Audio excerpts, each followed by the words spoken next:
Welcome and thank you for joining us here today for this very special Zoom meeting that we're hosting today as part of the 99% Pennsylvania campaign, which is something that we've convened here at the Pennsylvania Budget and Policy Center.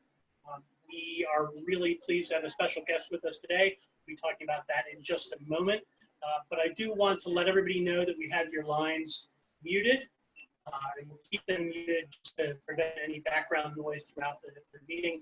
We do want to have ample opportunity for people to ask questions, and particularly to ask questions of our guest. I'm getting a message saying my network bandwidth is low. Are people still able to see me? Yep. Okay. Keeping my fingers crossed, and maybe I'll have to stop my daughter from watching online videos while I do this. But at any rate, we will we'll have ample time for questions. And if you have a question, you don't need to write the whole question in the chat box. You can just put a note there that says, I have a question, and then I'll call on you and I'll unmute your line so that you can ask your question directly. On that note, since our last call 2 weeks ago, much has happened. Much has happened in terms of the legislation at the federal level related to pandemic relief and recovery, which, as you know, is going to play a pretty significant role in what our final completed version of our state budget looks like. For most of you, I think you're aware, we had a state budget that was enacted a month ahead of the start of the fiscal year on July 1st. It was passed at the end of May with bipartisan support, but it is a 5-month partial budget with flat funding, which in the scheme of additional costs with COVID-19 and mandated increases throughout the year, even flat funding is essentially a cut. But that's in place for 5 months for most items in the budget. Education, of course, was funded for the full 12 months, flat funded. But our legislators have made very clear that without significant federal assistance coming to Pennsylvania, to our state government, to our local governments, and frankly to state governments all over the country, when it gets to November and they have to complete the budget, we could be looking at some very austere cuts, the kind of things that, would make what happened 10 years ago during the Corbett administration, during the Great Recession, look like mild cuts compared to what they may have to do. And that trickles down throughout our economy, people being laid off from jobs where they're funded through state government grants, service provider groups, and also, cuts in services that Pennsylvanians need now more than ever. We put out a report last week related to the increasing hardships that people across Pennsylvania are facing. Katie's going to be dropping links to some of these resources in the chat box as we go through this meeting. And we have a report that we did in conjunction with Center on Budget and Policy Priorities. Very sobering in terms of how many people are struggling just to put food on the table for their families. So there is much at stake for people in Pennsylvania in this federal relief recovery package. As you know, the HEROES Act was passed by the House back in May, and the U.S. Senate took no action on it. They did nothing to respond to it other than Republican leaders saying that they were not going to pass the HEROES Act. They weren't even going to discuss it in the Senate. They did not put forward any plan of their own into the month of July. They went on vacation for 2 weeks around Independence Day, and then they came back last week. And now, with the moratorium on evictions having expired last week, and with the additional $600 per week enhanced unemployment benefits set to expire at the end of this week, now, after all this time, Majority Leader Mitch McConnell is finally ready to put forward a relief plan. And I will say it's a relief plan in name only. We at Pennsylvania Budget and Policy Center put out a statement responding to it, indicating that it is grossly inadequate for what Pennsylvania and our nation need right now during this time of unprecedented crisis. And that's what we're going to be talking about today, is what this plan looks like. On the plus side, it's become clear that even Mitch McConnell knows that he's going to have to negotiate with Democrats, not just in the U.S. House, where Democrats have control of the House for a compromise package, but probably even in his own chamber in the Senate, because it's clear that there are some Republicans who feel that this relief plan does too much, and they're not going to be voting for that either. So there is an opportunity for all of us to help with encouraging our U.S. Senators, Toomey and Casey, to insist on particular provisions in whatever the final negotiated plan is. We put out a letter from 46 organizations last week. Many of the groups that are on this call signed on to that with specific recommendations to our senators because they're both on the Finance Committee that needs to be in the package. And we also released a letter last week from 76 of our state legislators who signed on to it, an open letter to our members of Congress, to all 18 of our representatives and our 2 senators, indicating that the federal government needs to provide fiscal assistance to Pennsylvania for important programs. So we've done some things already, but it's going to be really important to keep up the drumbeat. And that's why we're really pleased today to have with us Frank Clemente, the Executive Director of Americans for Tax Fairness, a position that he's been in now for most of the decade, right? About 8 years, is that right, Frank? Yeah, we started in 2012 when the Bush tax cut fight. If you folks remember when George Bush was president, and the big question was, were we going to renew the Bush tax cuts for everybody? And it was a big battle. And we unfortunately, they were renewed for everybody but the top 1%. Of course, and you're seeing that play out even now today. That's still priority, and that's why this campaign we call the 99% campaign, because we think it's time for them to start to do something for the rest of us, not just the top 1%.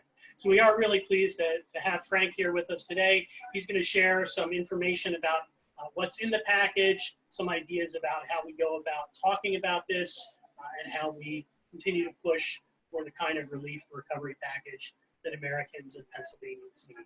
On that note, I'm turning it over to Frank. Again, if you have questions for him, just note in the chat box that you have a question, and we'll get to that. Frank, take it away. Hey, thanks, Jeff. Also, just for a little bit of background, Americans for Tax Fairness is a coalition. It's a national coalition. Many of the groups that you probably rely on nationally, think tanks, unions, advocacy organizations, are all part of our coalition. We actually have a steering committee that meets monthly.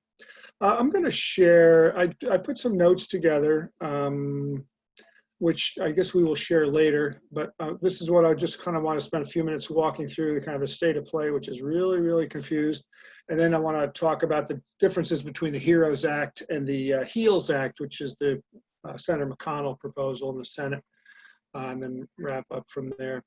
So as I say, the state of play is really terrible, actually, in Washington. It's crisis mode, I would say. It's been that way. You know, the HEROES Act, as Jeff pointed out, the House passed bill passed in May. It's been more than 2 months since then, and the Senate couldn't get its act together, working with the administration to come up with their own plan. And we see why, given how in disarray they are at this point in time. McConnell, he thought, he's a very, very shrewd legislative tactician, strategist. He thought he could wait to the last minute here. You know, a lot of the CARES Act provisions, the key CARES Act provisions on evictions and on the unemployment benefit, added unemployment benefits expire at the end of this month. So he thought, okay, I'll jam the Democrats. I'll wait until the very end and we'll get a better deal. And it's actually coming back to haunt him. It's not working. That strategy is not working for him. And it largely because the resurgence of the pandemic and this continuing impact on the economy. We just saw the economy contracted by 30%. It was down 30 percentage points last quarter. And the pandemic is just happening in so many places across the country. It's now a mess compared to where it was a couple of months ago. So they are freaking out, and they couldn't come up with a whole package. They decided to sort of split this thing in 8 separate bills and let the committees try and figure out exactly what the deal is. I think in some ways that's just buying them time while he negotiates among his own caucus and and with the administration. Some of the folks in the Senate, they don't want much of a deal at all. They certainly don't want to spend more than $1 trillion. A lot of them are balking at spending that kind of money. And remember, the CARES Act was a $2.2 trillion bill. The HEROES Act, which passed the House, is a little over $3 trillion bill. And you've got Republicans are criticizing parts of it. You remember there's a whole big flurry of debate over the payroll tax, and Trump was insisting, I'm not going to sign a bill without a payroll tax. Fortunately, better heads prevailed on that. That's gone. Even kind of the consolation prize for Trump is this lousy small bit business meals tax deduction, allowing for current business meals tax deductions 50%. Trump wants it at 100%, and it's only till the end of the year. It's a small bit thing, $3 billion we would lose on it, but Republicans won't even agree with Trump on that, so it's kind of rather interesting. When Trump tried to get funding for the new FBI building in there, which there's a whole lot of folks who don't want the FBI building in downtown Troy. They want to go to the suburbs, which it was on the track to do until Trump came along. And then you've got these folks who are basically, they were happy to give $2 trillion in tax breaks in the Trump tax cuts, but now they're saying, we don't want to give another $1 trillion in aid in this economic crisis we're in aid to state and local governments, or anything to state and local governments, but in aid to small businesses, trying to keep workers employed, unemployment benefits, et cetera, et cetera. So it's just, it really is, I don't know where this thing's going to end up. It seems to us that McConnell, he's going to kind of let the Democrats negotiate with the administration to try and work out some of the deals there, but they don't want to give too much flexibility to the administration because they're afraid that Mnuchin in particular is going to cut the deal. It's too favorable to the Democrats.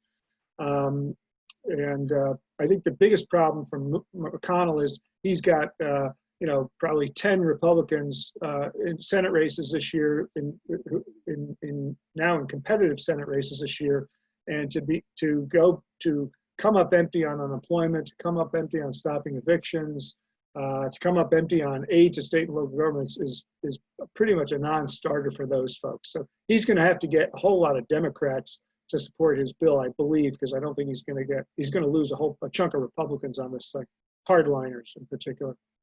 The Trump administration floated the idea of doing a short-term plan to get over this hump of the unemployment cliff, the evictions cliff, and to get some sort of stimulus in there for checks to people, these $1,200 checks. Remember the direct assistance checks that were in the CARES Act. Democrats are playing hardball on that. I think it's hard for them to play hardball on that because of the misery that's going to afflict 30 million people who are going to lose their extended unemployment benefits at the end of the month. Those are the folks who lost their jobs through the pandemic. But I think they're going to hold tight and force the Republicans' hands. It's very hard to say that there's any progress on substantive issues at this point in time.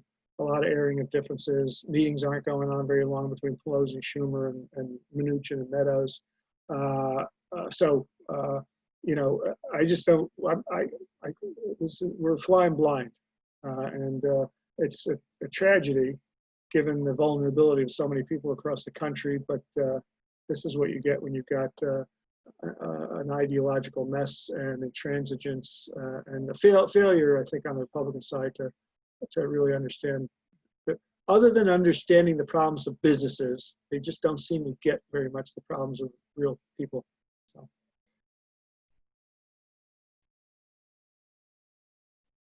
There's no questions on that. Anything? I'm happy to move to the comparing the two bills.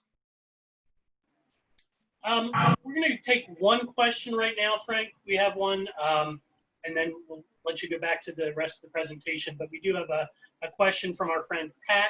Pat, I've unmuted your line. If you can unmute on your end, you can go ahead and ask your question. Okay, thank you. I have a question that really regards how we can, the importance of moving things forward from the bottom up.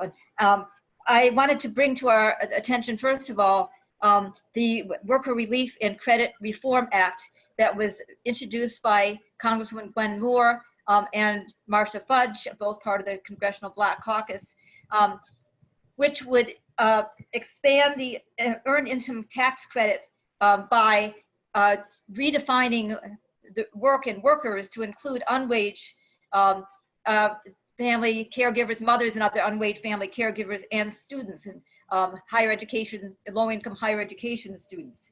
who, as we know, there's more and more evidence of students living out of their cars and not having enough food and so on and so forth. So I wanted to just flag that up because I think it's really important to use this opportunity as best we can to expand the reach of what we're trying to do at this point in time, and to point out that this bill has been Fudge and Moore have asked that this bill be included in the next stimulus package. So I just wanted to flag that up.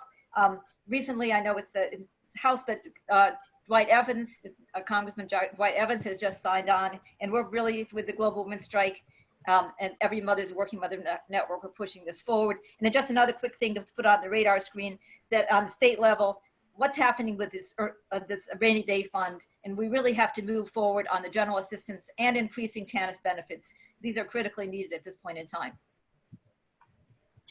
Thanks, Pat. I am familiar with the legislation Pat's talking about. I think the train has left the station, unfortunately, on any new, especially big and transformative proposals. At a minimum, it would have had to have been in the House-passed bill that passed 2 months ago. The legislation, I believe, came out after the House-passed bill. And we're struggling right now to just deal with the kind of basic structure of the CARES Act and negotiate. I'd say the biggest challenge is where are we on the unemployment number? And the second is where are we on aid to state and local government to ensure services keep flowing. Getting at more ambitious proposals at this stage, given where Republicans are at in the Senate, I think is, I wouldn't hold my breath on that. So we are starting to get a number of questions here, Frank. What I'm going to suggest, though, maybe is that you kind of go through the remainder of the information you want to present, because I think some of the questions may pertain to some things you're going to talk about here momentarily. So if you want to continue with that, then we'll go to questions. Yeah, let me just find my, where is my, what happened to my, hey, Katie, can you find my, the comparison chart? It seems to disappear from my screen here. I think you stopped sharing. So if you just click share screen. Oh, well, no, I'm looking at it, but I'm not seeing the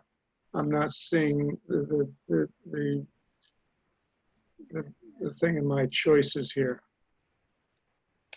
What the heck? I lost my, how do I get to the internet? Oh, show all windows. Hang on. Okay, sorry, there we are. Let me see. No.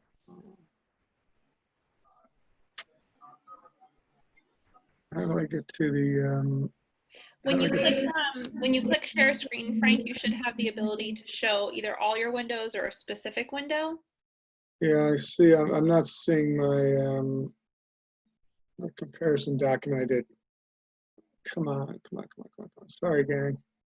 Okay. How do I get to the internet? How do I get to the internet from here? Oh, hold on. Let me go back. Let me make sure I've got that. That may be the problem. Okay, there we go. Sorry. Gotten out of there. Share screen. There we go. Okay.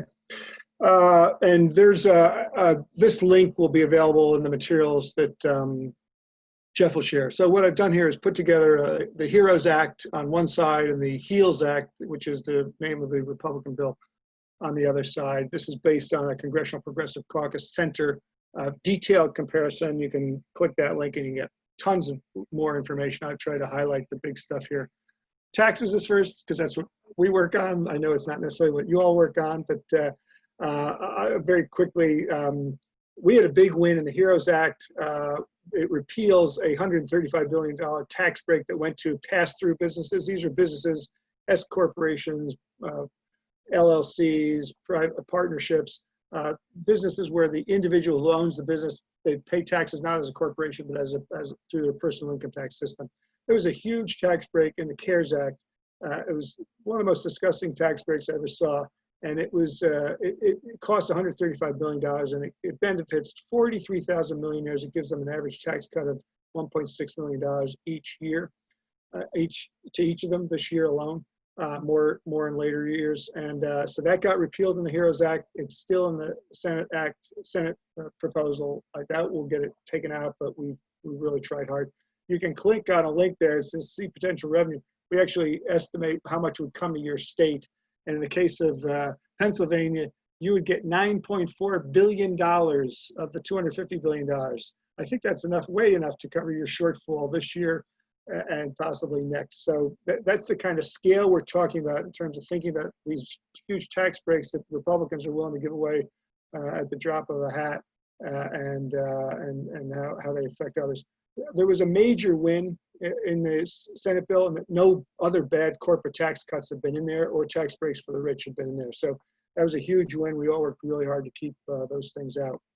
On unemployment insurance, the CARES Act, as you probably are aware, extends the benefit, the added benefit for $600 a week through January 31st. As you've been hearing in the debate, the Senate bill would do it through $200 a week through October 5th, and then they're trying to come up with a scheme, a plan where they would replace, they would shift away from that and replace 70% of the workers' prior wages. That depends on having state unemployment insurance systems that can do the kind of calculations to make it work. And there's been great doubt as to whether that could happen so quickly by October 5th. As you are probably also aware, state and local governments, which provide so many of the critical services, you know better than I do, at the state and local level. It's a zero in the HEALS Act. It's $900 billion in the HEROES Act, and there's the allocation. We did a chart. You can click on that link there when you get it, state revenue allocation, and you will see how much each of those categories spend out in your state based on the actual data that came from the Appropriations Committee and the Congressional Research Service. That link also includes the Medicaid money.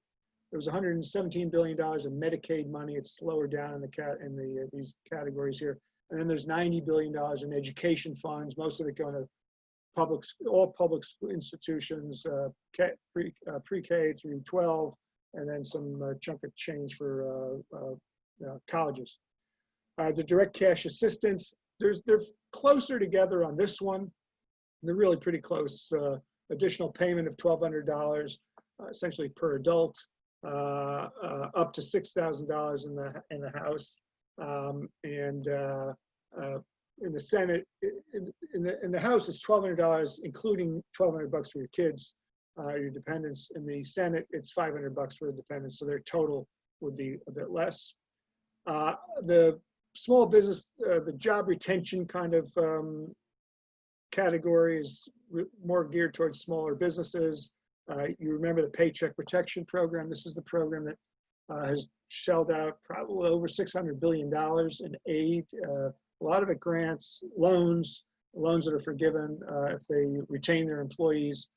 So there's some modifications. So they want to continue to do that. It's been a little bit unclear to me how much they're spending. There's one cost estimate here of $164 billion on the House side, and $100 billion on the Senate side. You can see the differences there. Those are bridgeable differences. They can kind of cut a deal on that. That shouldn't be too much trouble. Healthcare access, the huge difference here is the $117 billion for Medicaid. For the FMAP program, that's the federal match to your state Medicaid spending. And there's a link there to see the allocation in Pennsylvania. And then there's $100 billion for hospitals. The Senate bill on the right has nothing for Medicaid and has only a quarter of what the House bill has on for hospitals and other healthcare providers, and about the same on the community health centers. Testing and surveillance, you see there's a big difference there in the amount of money that's available for the two from between the House and the Senate bill. Education and childcare, $90 billion for public education on the House side, divided that way. $105 billion on the Senate side. And remember, the school systems are getting a whole lot more on the federal and local aid from the House bill. And then there's student debt cancellation. The Senate and the House bill, nothing about student debts in the Senate bill. And then on child care development block grants, there was $7 billion on the House. They've just upped that. They've passed separate legislation on that just yesterday. That would up it, I don't know by how much. And there's a total of about $15 billion in child care money in the Senate bill. Housing, the moratorium, would continue the 12-month moratorium on evictions and for homeowners foreclosures. Right now, there was no extension on either of those programs in the Senate bill. I think Trump is desperate to get that for obvious reasons. We're seeing millions of people losing their homes, the rental, the apartments, and so he's got to avoid that at all costs. The House bill is very generous on the housing front, as you can see there. $100 billion for emergency rental assistance, $75 billion to states to help keep people in homes. Food security, social safety net. House had a big increase in SNAP benefits by 15% up to $30, additional $30 per month. Nothing at all on the Senate side. And then there were some improvements in EITC in the House passed bill. Essential workers, I think the most important thing there is that there was no corporate immunity provision. This is a huge stumbling block. I don't know where Trump is. I guess this has been a McConnell thing that he wants to shield from lawsuits, employers essentially. I don't know how strong the administration feels about that, but there's no provision for that in the House bill. This is going to be a real tough thing. Probably one of the last things that's going to get settled in the bill. And then elections, postal service. There's House has money for election assistance. As we know, Trump doesn't want fair elections, so he's got no money for that. And then the House also had $25 billion to ensure the postal service operations. Nothing like that in the Senate bill. The last thing is that they've put in the bill something that we're very concerned about. Mitt Romney has a thing called the Trust Act that establishes these bipartisan rescue committees to look at not just separate committees for Social Security, separate committees for Medicare, highway trust funds, and some other trust funds to look at how to make them financially stable. They have this kind of a fast track process to provide proposed recommendations. I forget what the date was. I think it was June. They would have to provide these recommendations by June. They kind of bypass the committee process. These things operate separate and apart from the committees that have jurisdiction over these programs, and they basically the committees really have the standing committees have no role. They basically, the thing passes through them, but they can't pass any judgment, can't amend it. And when they get to the floor, these things can't be amended either.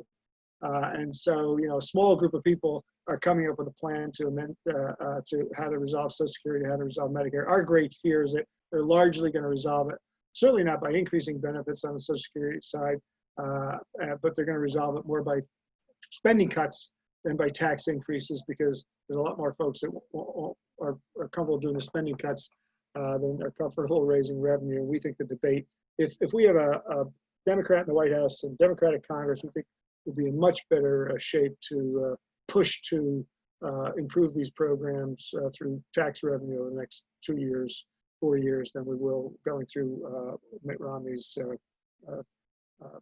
committee process here that is outside the regular committees. Any questions on any of these details? As I said, there's a lot more detail in the side-by-side comparison, which I really commend Congressional Progressive Caucus Center. I want to note them for you. It's the Congressional Progressive Caucus, which is the biggest caucus in the House, 100 members of Congress, a little over 100. They've raised a whole bunch of money from foundations and progressive donors to create this center that we all work with and through to have a much stronger coordinated voice on progressive issues. And this is a great product they produced. Thanks, Frank, and thanks for going through that. We have shared the link so that folks can continue to review this after this Zoom meeting is over. We are going to take a couple of questions. One is just a question that was submitted to me in the chat box from one of our friends here, who wants to know if you could comment on the liability provisions of HEALS Act, waiving enforcement of liability protections, and in particular, this waiving of liability provisions for Americans with Disabilities and Older Americans Act regarding the enforcement of the ADA? I'll be honest with you. I've not been working on this issue, so I've not dug into it. And so I can't, other than what I've written here, I can't really speak to any more details than that. And I just apologize. I don't have an answer for them. That's okay. We'll try to see what we can find out about that. We are going to go now to a question from Christine. Christine, I'm going to unmute your line. Christine has a question related to unemployment. Christine, go ahead. Thank you. Yeah, my question is, I know I saw in that this comparison that you talk about unemployment, the 600-week supplement, adding 13 weeks to unemployment for government and nonprofit employers. My question is there anything happening for, I have members that work in K through 12 and they work for the school districts. They don't work for like Aramark or Sodexo or anything like that. Is there any kind of supplement for them? Because I've been hearing some schools are going virtual and our food service workers will be out of work. Who knows how long, maybe just a term, maybe half a year, I'm not sure. And then also the same for a college. I have like 3 colleges right now that are starting out virtual, and their workforce is going to be cut. I know they're considered, you know, they're considered private employers. So I just, you know, like what's going to be happening with our K through 12 members? Well, I can't predict that. Are these folks aren't getting on extended benefits now? The K through 12 do not qualify to apply for unemployment because of their what is called like reasonable insurance that they're going to be employed the following year. So they never are allowed to collect unemployment. But with the school year, the way it ended through Governor Wolf's, I don't know what you want to call it, plan that he had out, the schools paid our members. But I don't know what's going to be happening come this, you know, this September. Will our members be able to get money through the school or through the unemployment agencies? Now, Right. Then the colleges can collect unemployment, but because they're collecting so much more than they ever collected, their unemployment is going to be running out. Now, I know they're extending it for 13 weeks, but with school being virtual, that 13 weeks is going to be eaten up by probably like October. So if schools are still closed, is there going to be another extension? So our food service workers in the college areas, will they be able to collect? So you're asking a lot of technical questions. I know. I've been getting questions from my members is like, we're not opening up. What are we going to do? Especially my K through 12s. You know, the school districts aren't forthcoming. They're not giving them information. You know, they're going virtual. You know, so it's scary for them. So, you know, some of them work full time and that's all they work. There are others that work part time and have other jobs, but I don't know what those other jobs look like for them either. So now it's really, well, if you're members of a union, a national union like AFT or NEA, I think that those folks are going to be able to answer these questions for you. okay. Yeah. Yeah. Or All right. national Yeah, employment. I'm part of Workers United with SEIU. So Okay. all right, I just thought maybe, you know, you had some magic ball. Unfortunately, my expertise is more in the tax area. Okay. Thank you. Well, thank you for your question, Christine. And I have made a note of it here too, so that I will talk with our folks in our policy analysis and research department to see if we can maybe get some information for you. Great, I appreciate that. Thank you. So, yeah, thank you. We don't have any questions in the queue right now. And I know that Frank actually has another meeting that he needs to go to. But I want to give one opportunity. If anybody has a question that you'd like to get in, a final question for Frank, please type that in the chat box right now. And we'll go to you, whoever can get that in. I do want to do a mention. One of the documents that Jeff will share with you is our analysis and talking points on the McConnell coronavirus aid package. This is a messaging document. It gives sort of our top line talking points, which rather than getting into all the details of the HEROES Act and the HEALS Act, it's sort of at the top line, how do we suggest talking about this? And this is coming from an organization that has taxes and inequality and economic justice as its perspective. Our first is, so we have these bold kind of headline subheads about kind of what we recommend using as language. And then we have some detailed on the different plans. We talk about McConnell's plan favoring the 43,000 millionaires over every other American. We talk about McConnell's plan reflects America's few priorities. Unemployed workers and struggling communities must suffer as the nation's billionaires getting in richer. You may be familiar, we, together with the Pennsylvania Budget Coalition, we put out a report a couple of weeks ago on billionaires in your state. There's, I think it was 10 billionaires reside in Pennsylvania.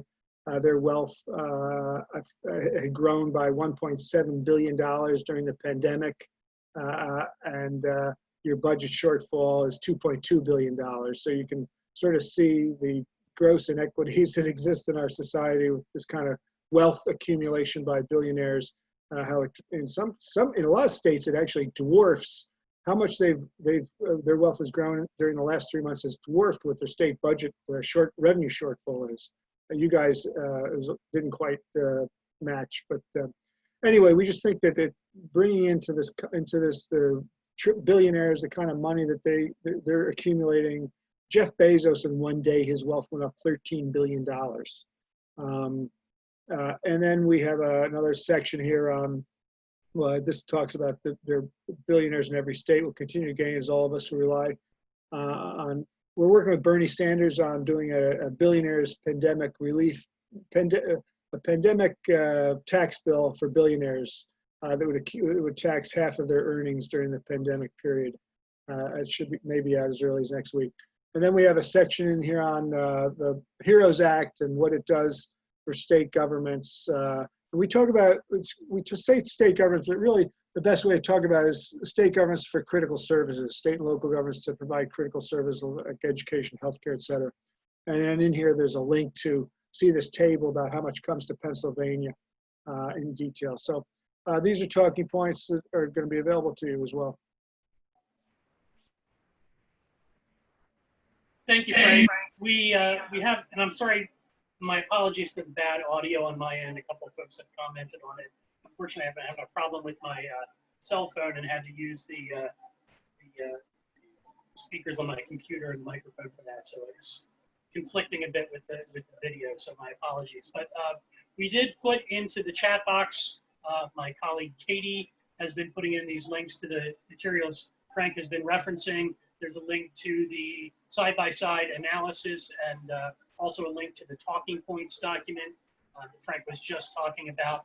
We also put in the link there to the Pennsylvania specific version of the Billionaires Report that we put out here in Pennsylvania in conjunction with Americans for Tax Fairness and Healthcare for America Now, when that report came out.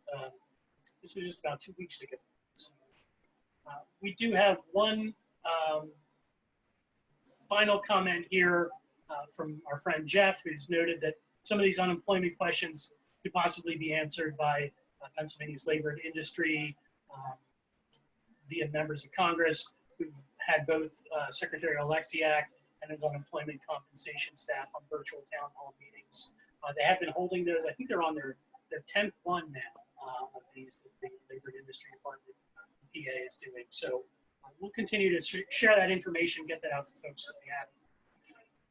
On that note, I want to extend our thanks to you, Frank, for taking the time to be with us here today, for sharing your perspective, for sharing the resources that Americans for Tax Fairness has put together. We'll collect some others from you, hopefully here over the next couple of hours, and I will be sending out to everyone who participated in the meeting, as well as those who were not able to join us, a link to the video of this so you can go back and watch this. We'll also include the materials that we put into the chat box throughout the meeting. And any other materials that you want to send me, Frank, we'll send those out to to people so that they have those as well. Again, Good luck. thanks for joining us. I know you need to go to another meeting, so thank you Good for luck. being here. I want to just say one last thing. Senator Casey is extremely important on the tax front. He's on the Senate Finance Committee. Extremely important person to us. He's not often out there in a bold way on progressive taxation. He needs to be, and I hope we can work with you all in the future to get him out. We will not count on Senator Pat Toomey, as we know he's a big tax cutter. So, but thanks, folks. Really enjoyed it. Take it easy. Great, thank you. We're going to stay on the line here and just talk about a couple of advocacy resources that we have here to share with you. And again, you know, Frank's left now, but he mentioned that he will be sending me some more resources, which I will include in the email that I send out tomorrow. I do want to draw folks' attention to what he said about Senator Casey, the need to continue to encourage Senator Casey to use the leverage that Democrats are going to have, since some of the Republicans are not going to be voting even for the Republican relief package. Continue to let Senator Casey know that he should really be insisting on key provisions that are really important to Pennsylvania. We know that there's a need to expand and continue the enhanced unemployment benefits. We know that there's a need for more assistance on housing, that there's a need to increase the SNAP benefit, and of course the extremely important one for our state budget, which is the federal fiscal aid to state and local governments. We have set up a tool with the Pennsylvania Budget and Policy Center. Katie just put that into the box where you can just simply go to that link and very quickly send an email to Senators Casey and Toomey. We have some of the key talking points in there, but you are welcome to change that, to amend it, to put in some of your own personal stories and other information. We know that many organizations also have their own similar tools. I would encourage everyone to either share the link that we have here to the tool that we've set up on Pennsylvania Budget and Policy Center site, or to send out your own information, your own links to people. But it's going to be really important over the next week to 2 weeks that our senators know that Pennsylvanians are paying attention to this, that people are not off sleeping through the summer, that we are watching very closely. We know what's at stake. And continue to keep the pressure on Senator Toomey. A lot of folks often have been saying, well, he's a lost cause. I've sent him things before. He doesn't do anything. You know, it's hopeless. Give it up. But I think it's particularly important that we make sure that it's very clear to everyone, folks who are maybe not as engaged as some of us here, that it's very clear to everyone that Senator Toomey is not listening. The only way that we can make clear that he's not listening and that he's not responding to the needs of Pennsylvanians is if we continue to raise them and raise them publicly. I would encourage you to also submit letters to the editor, to share op-eds. There's a great op-ed just published today in the Allentown Morning Call by our senior policy analyst, at PBPC, Diana Paulson, which really talks about the need for a good federal aid package for Pennsylvanians. We have that up on the 99% Pennsylvania Facebook page and some of the other Facebook pages of Pennsylvania Budget and Policy Center. If nothing else, you could share that on your Facebook page. If you can share it on an organizational page, that would be great as well. But we need to really continue to beat the drum over the next couple of weeks to make clear that people are paying attention. The more that we can do this publicly, the better. Again, I want to thank Katie, my colleague at Pennsylvania Budget and Policy Center, for continuing to do admirable work here, providing you with links and resources as we mention them on these calls, helping with facilitating getting people into the meeting room. Again, we have recorded this, and we'll be taking that and uploading that, getting that onto YouTube so you can share it with other people as well. Thank you, everyone, for taking the time to be with us here today. Again, thank you to Americans for Tax Fairness and Frank Clemente for being part of this. We'll continue to keep you posted via email and via social media over the next few days and weeks, and we will convene another Zoom call when we have important information to share. Thanks, everybody. Have a great afternoon.